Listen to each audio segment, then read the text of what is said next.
नमस्कार, जय हिंद दोस्तों। स्वागत है आप सभी का आपके अपने YouTube channel study CBL classes में। दोस्तों, आज मैं आप लोगों के लिए एक ऐसे अनछुए और अनकहे टॉपिक को लेकर आया हूं जिसके बारे में शायद समाज में बहुत कम ही बात होती है, क्योंकि यह टॉपिक जो है, इस टॉपिक के बारे में बात करने के लिए लोगों के अंदर एक शर्म सी होती है, एक हया सी होती है। परंतु इस शर्म और हया के जो है परिणाम से लोग इस विषय में कम बात कर पाते हैं और बात ना करने तथा नॉलेज की जानकारी के अभाव में कई सारे खतरनाक रोग उत्पन्न हो जाते हैं। जी, मैं बात कर रहा हूँ अपने समाज की, जो है उन बच्चियों, उन बहन और बेटियों के जिनमें इस प्रकार की प्रॉब्लम्स होती हैं। आज हम कुछ वैज्ञानिक तौर तरीकों के साथ साथ जो है सामाजिक मुद्दों पर भी बात करेंगे। ये तो पूरी जानकारी के लिए पूरा वीडियो देखते रहिए और साथ ही साथ अगर वीडियो पसंद आए तो वीडियो को लाइक करिएगा। हमारे चैनल पर नए हैं तो चैनल को सब्सक्राइब कर लीजिएगा। चलिए आइए, अब हम रजोधर्म या मासिक चक्र आवर्त के बारे में आज हम पढ़ेंगे, जिसे महिलाओं में माहवारी के नाम से जानते हैं। और इस सेशन में हम बायोलॉजिकल के साथ साथ क्या हमारा सामाजिक पॉइंट ऑफ व्यू है इस मेंस्ट्रुएशन साइकिल के बारे में, इस पर भी विशेष चर्चा करेंगे। तो आइए शुरू करते हैं अपने सेशन को। वीडियो को पूरा देखिएगा, स्किप मत कीजिएगा, और अगर कोई आपका प्रश्न हो तो कमेंट बॉक्स में आकर पूछ सकते हैं। दूसरी चीज, मैं आपको एक और जानकारी दे दूं, जो बच्चे यूपी बीएड का फॉर्म भरे हैं, यूपी बीएड, उनके लिए एक बड़ी जानकारी ये है कि उनका जो यूपी बीएड एंट्रेंस एग्जाम है वो 30 जुलाई से टलकर अब जो है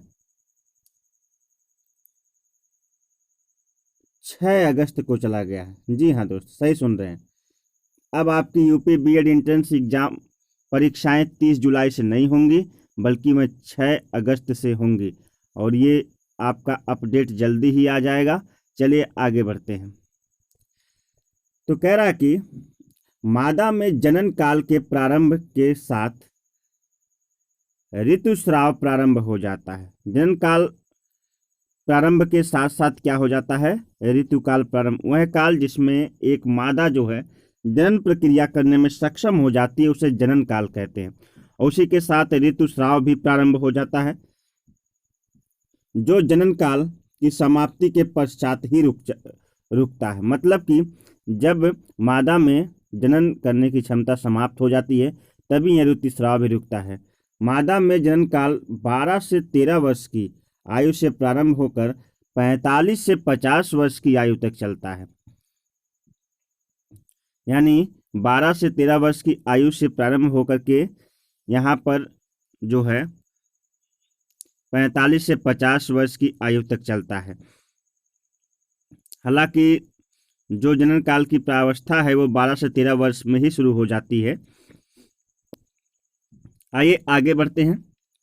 इस काल में प्रतिमा अंडाशय से एक अंडे का उत्सर्जन होता है। एक बात और बताऊं कि मादा में जो है प्रतिमा एक जोड़ी अंडे का निर्माण होता है उसके अंडवाहिनी या अंडाशय में, ठीक है। और अंडोत्सर्ग की यह क्रिया दोनों अंडाशयों में बारी बारी होती, मतलब एक अंडाशय से अंडे का जो है विकास या निर्माण, या कह सकते हैं कि अंडे बारी बारी से जो है बाहर आते हैं। अगर निषेचन नहीं हुआ तब, निषेचन ना होने की स्थिति में गर्भाशय की दीवार एवं अंडाशय में चक्रीय परिवर्तन होते हैं। जब निषेचन नहीं होता है तो गर्भाशय की दीवार और जो अंडाशय होता है उसमें चक्रीय परिवर्तन होता है। मैं आपको बता दूं कि मादा जनन तंत्र में अंडाशय और अंडवाहिनी नामक जो चित्र है, आप उसे बड़े ध्यान से देख लीजिएगा और आपको सब कुछ समझ में आएगा। इस चक्र को मासिक चक्र कहते हैं, जबकि एक बारी बारी से दो अंडाशय से अंडाणु बनते हैं, और वो जब बारी बारी से बाहर आते हैं ना, तो इस चक्र को मासिक चक्र कहते हैं। सामान्य रूप में यह चक्र औसतन 28 दिन में पूरा हो जाता है। कितने दिन में? 28 दिन पूरा होता है। और तत्पश्चात रुधिर का स्राव शुरू हो जाता है। जब ये अंडे बाहर आते हैं तो रुधिर का स्राव क्या हो जाता है? शुरू हो जाता है। इस रुधिर के स्राव के साथ अनिषेचित तथा नष्ट हो चुके अंडे योनि से बाहर आते हैं। अनिषेचित जिनका निषेचन नहीं हुआ है, और साथ ही साथ जो है कुछ अंडे जो नष्ट हो चुके होते हैं, और साथ ही साथ उनके साथ कुछ रक्त रुधिर क्या होता है कि योनि से बाहर आता है। इसे ही मासिक चक्र कहते हैं। क्या कहते हैं? इसे ही रजोधर्म या मेंस्ट्रुएशन साइकिल कहते हैं। उम्मीद करता हूँ मेंस्ट्रुएशन साइकिल की परिभाषा समझ में आई होगी। आइए आगे बढ़ते हैं। कह रहा कि किसी बालिका में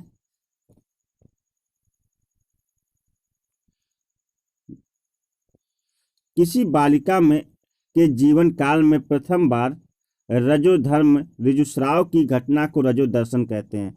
ये 12वीं के जनन चैप्टर से टॉपिक लिया गया है, और इसमें अगर आपसे प्रश्न आता है कि रजोधर्म किसे कहते हैं, तो आप लिख सकते हैं किसी बालिका के जीवन काल में प्रथम बार रजोधर्म या ऋजुस्राव की घटना को ही रजोदर्शन कहते हैं, तथा मादा में अस्थायी रूप से मासिक चक्रों के रुकने की इस घटना को अस्थायी रूप लिखा है। अस्थायी रूप से रुकने की जो है इस क्रिया को रजोनिवृत्ति या करा कि मेनोपॉज कहते हैं, है ना। और यहाँ पे मीनार कहते हैं। रजोदर्शन मतलब होता है जब किसी जो है स्त्री में मेंस्ट्रुएशन या फिर मासिक चक्र की प्रक्रिया जब प्रारंभ होती है ना, तो उसे रजोदर्शन, जब पहली बार मासिक चक्र आता है उसे रजोदर्शन कहते हैं, और जब पूरी तरह से अस्थायी रूप से बंद हो जाता है उसे रजोनिवृत्ति कहते हैं। तो आपसे रजोदर्शन या रजोनिवृत्ति पूछेगा तो आप याद रखिएगा, प्रारंभ होने को रजोदर्शन कहते हैं, और समाप्त होने को, और अस्थायी रूप से, क्योंकि यह तो एक मासिक प्रक्रिया है, हर महीने चलती और समाप्त होती रहती है। लेकिन जब ये एक जीवन के काल में, और ये काल जब आता है तो कहते हैं कि ये 45 से 50 वर्ष की उम्र के जाते जाते जो है महिलाओं में जो है रजोनिवृत्ति हो जाती, पूर्ण रूप से जो है मासिक धर्म रुक जाता है। ठीक है। कि प्राय स्त्रियों में रजोदर्शन मतलब जो है कि मासिक धर्म प्रारंभ होना, शुरू होना 12 से 13 वर्ष की आयु में, तथा रजोनिवृत्ति मतलब मासिक धर्म का समाप्त हो जाना 45 से 50 वर्ष की आयु में होती है। ठीक है। 12 से 13 वर्ष, कहीं 13 से 16, 15, 16 अलग अलग डेट्स जो है लिखे रहते हैं, तो किसी उम्र में जो है आना शुरू होता है, वो अलग बात है। रजोनिवृत्ति होने के बाद अंडाशय की प्राथमिक पुटिका पीयूष ग्रंथि और गोनेडोट्रोपिन हार्मोन्स के प्रति अनुक्रिया नहीं करता। मतलब कहने का है कि जब जो है रजोनिवृत्ति की प्रक्रिया होती है, जब जो है मेंस्ट्रुएशन साइकिल की प्रक्रिया होती है, तो पीयूष ग्रंथि, गोनेडोट्रोपिन हार्मोन्स ये सभी बहुत एक्टिव रहते हैं, जिससे कि मेंस्ट्रुएशन साइकिल बहुत सामान्य तरीके से चलती है। लेकिन कहना चाहता है कि रजोनिवृत्ति के बाद अंडाशय की प्राथमिक पुटिका पीयूष ग्रंथि के गोनेडोट्रोपिन हार्मोन्स के प्रति अनुक्रिया नहीं करता। परिणाम स्वरूप ग्राफियन पुटिका वृद्धि नहीं कर पाती है, और ना ही अंडोत्सर्ग की क्रिया हो पाती है। ना ही ग्राफियन पुटिका वृद्धि करती है और ना ही कोई अंडोत्सर्ग होता है। अतः मादा में जनन क्षमता समाप्त हो जाती है, और जनन क्षमता समाप्त होने की प्रक्रिया को अभी मैंने रजोनिवृत्ति के नाम से क्या किया है, आपको बताया है कि इसे जो है पूरी तरह से रजोनिवृत्ति की प्रक्रिया कहते हैं। ठीक है दोस्त, उम्मीद करता हूँ समझ में आया होगा। आइए आगे बढ़ते हैं। एक पेपर मुझे मिला था जिसमें कुछ रजोधर्म के बारे में बहुत अच्छी बातें लिखी थी। आपको पता है इस समय जो है विस्पर चॉइस जो पैड्स होते हैं उसके ब्रांड एम्बेसडर कौन है, ये कम्पिटिटिव एग्जाम में पूछा जा सकता है। उसके ब्रांड एम्बेसडर हैं अक्षय कुमार। कौन है? अक्षय कुमार। तो एक बात आपको बताते हैं कि इन टॉपिक पे चर्चा करते समय काफ़ी लोग जो है शर्माते हैं या काफ़ी लोग जो है झिझक महसूस करते हैं, तो मेरा मानना ऐसा है कि इस टॉपिक पे बात करते समय झिझक महसूस नहीं करनी चाहिए। और इस टॉपिक पर हालांकि मैं तो खुद एक जो है इस प्रकृति का व्यक्ति हूँ कि मुझे हर प्रकार की जानकारी जो है चाहिए, और साथ ही साथ आपको भी मैं जो भी जानकारी है मैं आप तक जरूर पहुँचाऊँगा। आइए मैं उस पेपर की कटिंग के बारे आपको ले चलता हूँ, जो कि एक अमर उजाला की कटिंग थी। उसमें लिखा था, कपड़ा हुआ पुराना अब पैर्स का है जमाना। तो ये एक नॉर्मल सी जो है हमारे हमारे समाज के जो है बहन बेटियों या महिलाओं को जानकारी होनी चाहिए। इसके अभाव में जो है कई प्रकार की महामारी और बीमारी वहाँ तक जो है पहुँच सकती है। तो आइए देखते हैं इनके उस पेपर की कटिंग के पॉइंट ऑफ व्यू से, किसे कहते हैं मेंस्ट्रुएशन साइकिल, या किसे कहते हैं मासिक धर्म, या किसे कहते हैं पीरियड्स। आइए उस पेपर की कटिंग के पॉइंट ऑफ व्यू से चलते हैं। वीडियो काफ़ी लंबा होगा लेकिन कोई दिक्कत नहीं, आप इसे पूरा देखिएगा। पीरियड्स को आम बोलचाल की भाषा में माहवारी या मासिक धर्म भी कहते हैं। ईश्वर ने पुरुष और स्त्रियों में कई विषमताएं बनाई हैं, यानी स्त्री और पुरुषों में कई प्रकार की विषमताएं बनाई हैं। इन्हीं विषमताओं में से एक है स्त्रियों में मासिक धर्म यानी मेंस्ट्रुएशन साइकिल। आज भी इस विषय में खुलकर बात नहीं की जाती है, और इस लेख के जरिए बड़ी होती बेटियों को नाजुक विषय पर सही सही जानकारी देने की कोशिश की जा रही है। जो हमारे समाज की बेटियां हैं उन्हें जो है खुलकर बात, मतलब शर्मसार साथ साथ जो है उन पे जो है जानकारी दी जा रही है। और साथ ही साथ आगे बढ़ते हैं। सामान्यतः महिलाओं के लिए, थोड़ा मैं जूम कर दूं ताकि आपको दिखे अच्छी तरह से। सामान्यतया महिलाओं के लिए पीरियड्स एक बहुत ही निजी मामला है। इसके बारे में कोई खुलकर बात करने में झिझक महसूस करती हैं। ठीक है ना, महिलाएं इसके बारे में खुलकर बात करने में झिझक महसूस, और ग्रामीण और इलाकों और छोटे शहरों में महिलाएं व बच्चियां अब भी कपड़े का इस्तेमाल करती हैं। मतलब ये पीरियड्स के समय कपड़े का इस्तेमाल करती हैं, जो प्रायः कई बार इस्तेमाल किया जाता है। इससे अक्सर इन्हें संक्रमण का शिकार होना पड़ता है। इनमें जो है कई प्रकार की बीमारियां हो जाती हैं, संक्रमण का शिकार होना पड़ता है। अब समय है लड़की के जीवन में होने वाली इस सामान्य प्रक्रिया पर खुलकर बात करने की, जिससे उन्हें पूरी सुरक्षा मिल सके। यानी किसी जो है अब यह बारी है कि इस मेंस्ट्रुएशन साइकिल पर जानकारी आपको दी जाए और आप पूरी तरह से समझ पाएँ आखिर कहते किसे हैं। तो आइए समझते हैं। इस पेपर की कटिंग के अनुसार लिखा है, मासिक धर्म या पीरियड्स क्या है। अभी मैंने परिभाषा तो बायोलॉजिकल परिभाषा बताई, अब इस पेपर की कटिंग से परिभाषा उठाते हैं। ज़्यादातर हमेशा हंसने खेलने वाली चंचल लड़कियां भी महीने के कुछ दिनों दबी दबी या दुखी सी शर्माती, खुद को छिपाती नजर आती हैं। जो चंचल लड़कियां होती हैं खुद को कहता कि दुखी और साथ ही साथ दबी दबी और शर्माती नजर आती हैं, और दुख और खुद को छिपाती हुई नजर आती हैं। पीरियड्स या मासिक धर्म स्त्रियों को हर महीने योनि से होने वाला लाल रंग के स्राव को कहते हैं। ठीक है, आगे चलते हैं। पीरियड्स के विषय में लड़कियों को पूरी जानकारी नहीं होने पर उन्हें बहुत सी दुविधा का सामना करना पड़ता। मैंने कहा ना, जानकारी के अभाव में बहुत सी दिक्कतों का सामना करना पड़ता है। तो हमारी यही पहल है कि हम सबको जो है इसके बारे में जानकारी से अवगत कराएं। पहली बार पीरियड्स होने पर जानकारी के अभाव में लड़कियां बहुत डर जाती हैं। जब जानकारी नहीं होती हैं तो लड़कियां बहुत क्या होती हैं, डर जाती हैं। वास्तव में यह एक सामान्य सी शारीरिक प्रक्रिया है, कोई दिक्कत की बात नहीं है। यह सामान्य सी महिलाओं की शारीरिक प्रक्रिया है।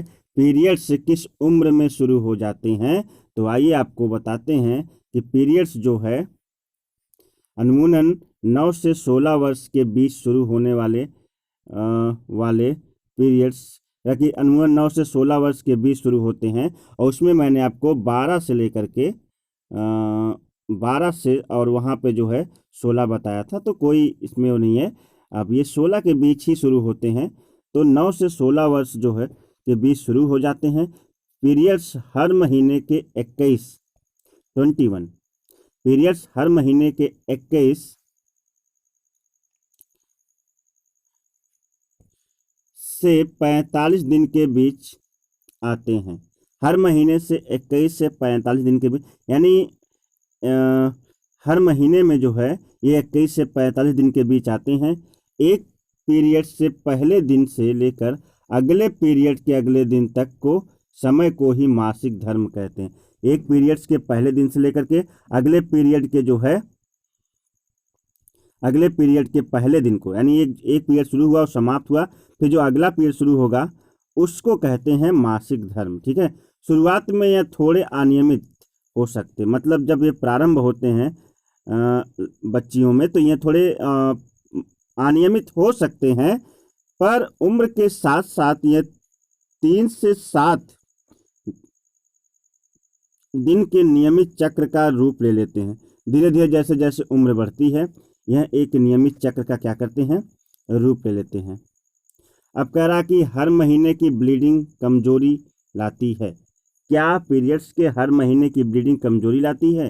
तो कह रहा कि पीरियड्स के बारे में सभी सवालों के साथ अमर उजाला रिसर्च चॉइस लेकर आ रहे हैं सपनों की उड़ान। यहाँ महिला डॉक्टर के साथ साथ नाजुक विषयों पर अपनी राय रखने के लिए टेलीविज़न जगत की मशहूर अदाकारा भी हैं। कई अभिनेत्रियां जो हैं इस बारे में आपको प्रचार करते हुए टीवियों में आप देखते होंगे। कई एक्टर्स जो है इस पे जो है काफ़ी बात करते हो जाएंगे। इसका यही कारण है कि समाज में आज भी इस टॉपिक को बहुत ही जो है दबे हुए नज़रिए से देखा जाता है। हालांकि इसके बारे में जो है जानकारी होना बहुत आवश्यक है, खासकर हमारी जो है समाज की महिलाओं को, और साथ ही साथ जो है नई उम्र की लड़कियों को जो कि इसके बारे में नहीं जानती हैं, या फिर जिनमें जो है इस प्रकार की समस्या शुरू हो रही है, तो बहुत ज़रूरी है उनको इस बारे में जानकारी होना। और मेरा एक छोटा सा प्रयास है, बाकी और वीडियो बनाने का कोई विशेष मतलब नहीं है, लेकिन इस टॉपिक के बारे में सबको बहुत अच्छी तरह से जानकारी होनी चाहिए, ताकि समाज में हम दबे शर्माए नहीं। यह भी जीवन का एक हिस्सा है जिसे हमें जो है साथ लेकर चलना है। पीरियड्स के समय अक्सर लड़कियां खून देखकर डरती हैं, परंतु पीरियड्स में निकलने वाला यह जो ब्लड होता है ना, खून होता है ना, स्राव, किसी तरह की सिर्फ रक्त नहीं होता, इसमें नष्ट हो चुके टिश्यू भी होते हैं। अतः यह सोचकर कि इतना सारा रक्त सही से बाहर निकल गया फिक्र नहीं करनी चाहिए। इसमें ब्लड की जो क्वांटिटी होती है वो कितनी होती है? ब्लड की क्वांटिटी मुश्किल से चार से जो है लेकर के 4 चम्मच की होती है, जो हमारी बॉडी आसानी से बना लेती है। मतलब जितना ब्लड निकलता है उतना ब्लड जो है हमारी बॉडी बहुत ही आसानी से बना लेती है। शरीर में कैसे बदलाव आते हैं? जब जो है रजोधर्म, मासिक धर्म या मेंस्ट्रुएशन साइकिल या पीरियड शुरू होते हैं, तो शरीर में कैसे बदलाव होते हैं? पीरियड के साथ ही लड़कियों का शारीरिक विकास भी होने लगता है। उनके कूल्हे और स्तन भरने लगते हैं, और कभी कभी योनि से सफ़ेद पदार्थ का स्राव होता है। योनि से सफ़ेद पदार्थ का स्राव होता है। मैं थोड़ा फास्ट चल रहा हूँ क्योंकि ये सारी बातें आपको समझ में आती जा रही होंगी, उम्मीद करता हूँ। तो गीलेपन से होता है संक्रमण। कपड़ा पूरी तरह सुरक्षा नहीं दे पाता है, कपड़े का प्रयोग ना करें। साथ ही साथ गीलेपन से परेशानी देता है, इसके कारण कपड़ों पर दाग लगने का डर भी होता है। और कह रहा कि कहीं सड़क गया तो दाग लग कपड़ों पर जो वस्त्र है उस पर लग सकता है। इसे हर महीने धोकर और सबसे छिपाना भी पड़ता है, और यह जो है एक कठिन सी प्रक्रिया है। और कपड़ा इस्तेमाल संक्रमण का सबसे बड़ा खतरा रहता है, यानी कपड़े का इस्तेमाल नहीं करना चाहिए पीरियड्स में। यह जो संक्रमण और साथ ही साथ जो है यौन रोगों को काफ़ी बढ़ावा देता है। तो उपाय क्या है इसके उपचार में? इन्होंने अपने कुछ प्रचार भी किए हैं। कह कि Whisper ultra choice magic jail